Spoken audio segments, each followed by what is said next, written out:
So I'm Chris Ryan. I'm a family physician and I'm medical director of the Broome County Health Department. And I thought it might be worthwhile to talk a bit about the biology of influenza virus, and hoping that it'll help you in your decision making about whether or not to receive or whether or not to have your child receive the 2009 pandemic H1N1 vaccination. Influenza viruses, small microscopic particles, smaller than microscopic. They contain 8 different pieces of genetic material and several proteins. And each one of the genes determines which proteins are going to be made and included in the virus. You've heard us talk about 2 of those proteins anyways, the hemagglutinin or H and the neuraminidase or N. There are about 17 different kinds of H protein and various subtypes, and there are many different kinds of N protein as well. And we number them, and that's why we use the phrase H1N1. In nature, all known types of influenza virus live in wild ducks, but there are lots of other animals that can host influenza viruses as well. Each animal seems to have a certain number of strains that are best adapted to living in that animal. So there are avian influenza viruses that live in birds. There are equine influenza viruses live in horses. There are canine influenza viruses infect dogs. And there's swine influenza viruses and human influenza viruses.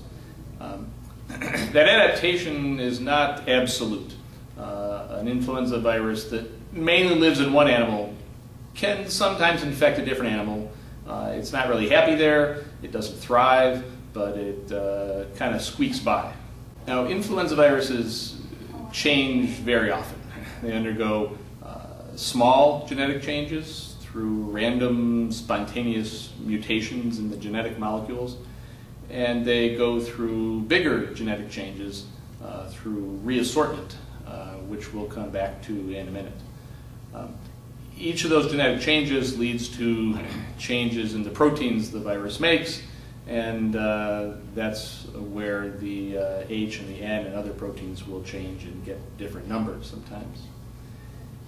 Now, these different strains of influenza virus, they compete with each other. Some are better at reproducing than others. And the genetic changes that lead to a more successful virus tend to get continued on into future generations of virus. Now, to a virus, success just means the ability to reproduce.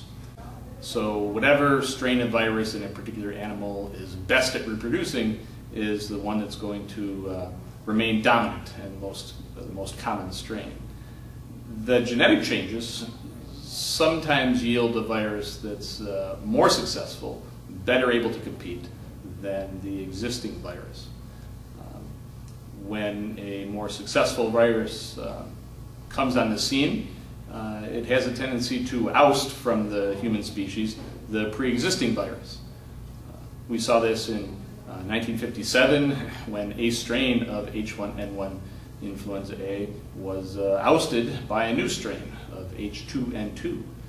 We saw it again in 1968, when a strain of H2N2 was ousted by a new strain called H3N2. And this is the nature of influenza viruses. The little changes or mutations happen frequently, but most of them don't confer any reproductive advantage on the virus, so they don't gain any traction and are not carried on in a new virus strain. But some of them do confer greater success, and those are the ones that become established. Now, how do the big changes occur?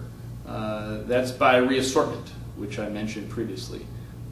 Remember, each animal has certain strains of influenza virus that tend to do best growing that animal, but there is some ability for one strain of virus to infect another animal that it's not well adapted to. And here's where we have to come back to the pigs. Pigs are unique in that they can serve as reasonable hosts for the production of many different animals' types of influenza viruses. So it can happen that a pig may become infected with different strains of influenza virus, maybe even ones that we think of as coming from different animals. once infected, the 8 genes of each of the strains of virus inside the pig can mix and match. And what comes out of the pig is a different strain of influenza virus than either of the strains that went in. That's what we call reassortment.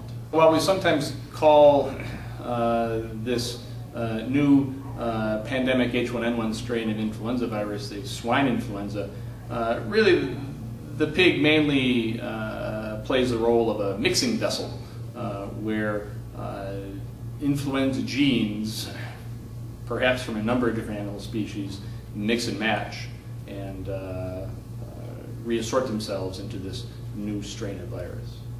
What does all this have to do with vaccination?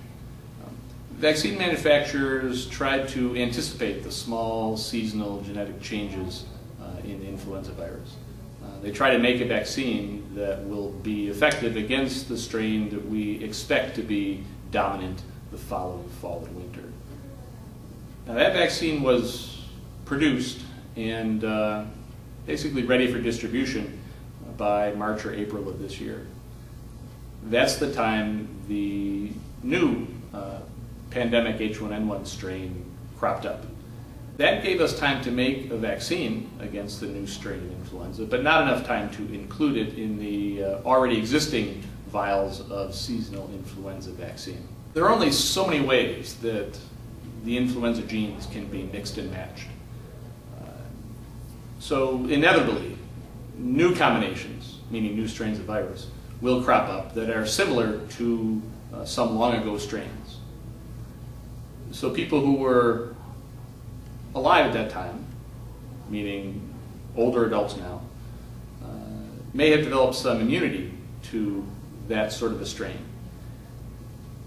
We think that's what's happening now when we see the prevalence of the new H1N1 strain of influenza among young people, and we see it happening less often among older adults.